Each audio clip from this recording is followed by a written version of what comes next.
Just be yourself. These labels are good for explanatory things. But then even back then, back before I had the explanations, so the explanations are a lot better because they give you peace and contentment. They give you understanding. Not so much contentment. Contentment means that the contentment comes into play when you realize how far you've come.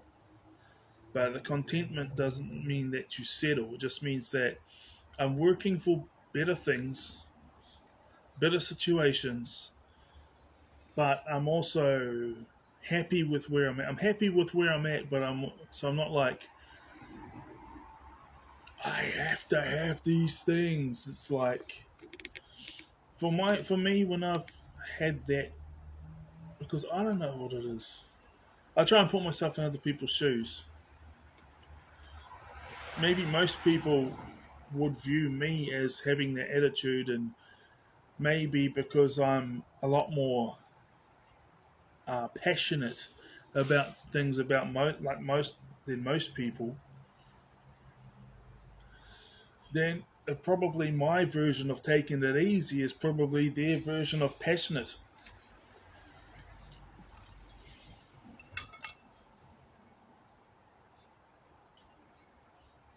I'm just taking it easy. Here's my version. I'm just taking it easy with the basketball. So I just go down to the park and do 4 sets of 10 laps. You know, there's this one hoop. It's not two hoops, but it's like a half court thing. And then I just jog around that 4 sets of 10 times. Um,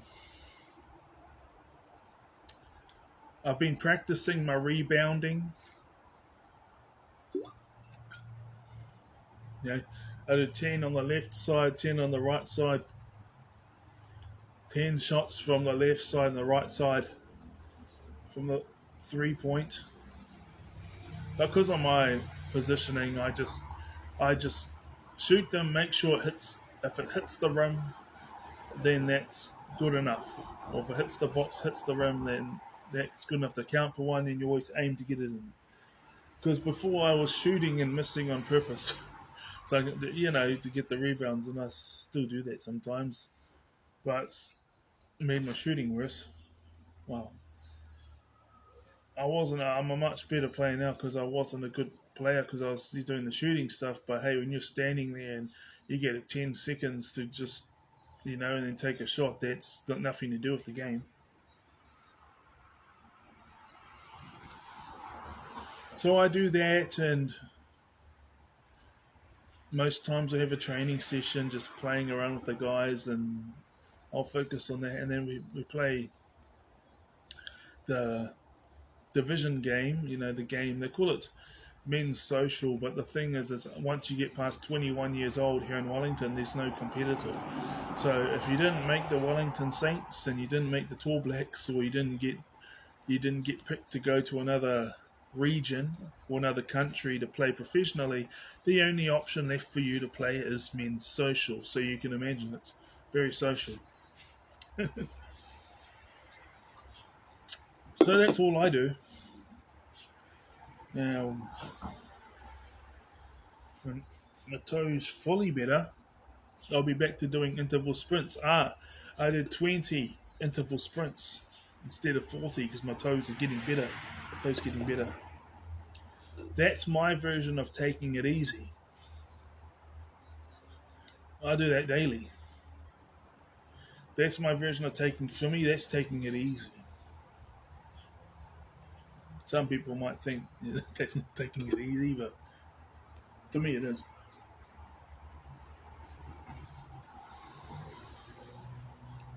I've noticed that when I'm so obsessed and so passionate or exuberant about things, there's a phase when I go through that, but then I come out of that phase, and when there's this,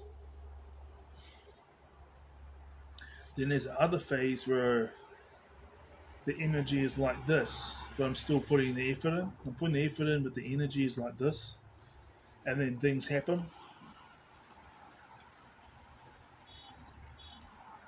So I'm being myself. There's a channel called Orion Kelly, and see, I went through 2 years of doing this whole autism thing, and then the next, I switched over maybe ADHD, but I realized I'm both, and it's got to the point where it's like because all the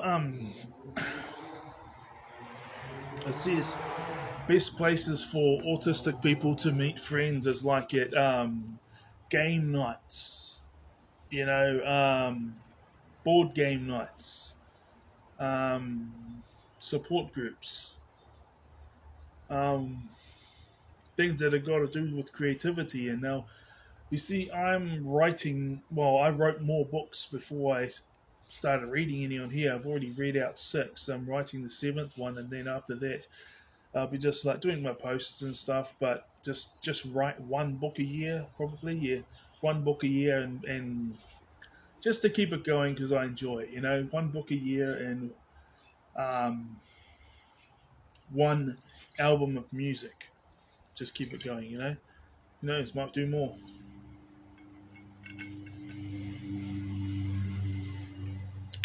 But yeah, I do see ADHD in my father. Looking back, um, undiagnosed, untreated, unknowing, unhealed from all this trauma, and then the same with my mother, except for I see the autism. And so when I say go do sports, go do this and that, for me it's always felt good. But the thing is as I said before, none of the has been mentioned as good places for autistic people to make friends. But it does say it's a good place for ADHD people to make friends. It says that in order to meet your ADHD needs, you have to be working out. It says, oh, not all sports are great for ADHD, but team sports like basketball and rugby and other team sports like that, there was a number of them, but those two stuck out because those ones I thoroughly enjoy. I don't know about rugby as an adult. It's like, well, yeah, I mean, I do the martial arts and that for self-defense, but why don't you get yourself physical? I mean, I know it's just me. Again, it's just me. Like, I was gonna say, why get yourself all physically beat up when you could have fun without doing that? But then yet again, the same guys doing martial arts. What I've been pretty slack on that, but that's because I'm a toe, and then now it's getting better. I was doing 40 interval sprints as well as all that shooting I said. Now I'm just doing 20, and I did some jogging as well as the intervals, as well as the 20 interval sprints, as well as the shooting. But this time, yeah, I gotta do layup, I gotta do rebound practices. So yeah, you gotta do what's best for you, and don't feel pressured because it's like everything that I was doing, that I was drawn to, that I was attracted to, that I thought was really fun and amazing, actually has been proven to be of benefit, major benefit to either an autistic person or an ADHD person. But now that I have all this explanation, so I don't get gaslit, like I know what my needs are and I know what's best for me, and when your needs are being met, the people you come across when you're operating and you're healthy, now you're working with all these people and these things, you're now being a benefit to all of them because you have so much to give because all of your needs are being met, and it's not a burden to give because you're giving in a way that meets your needs. It says that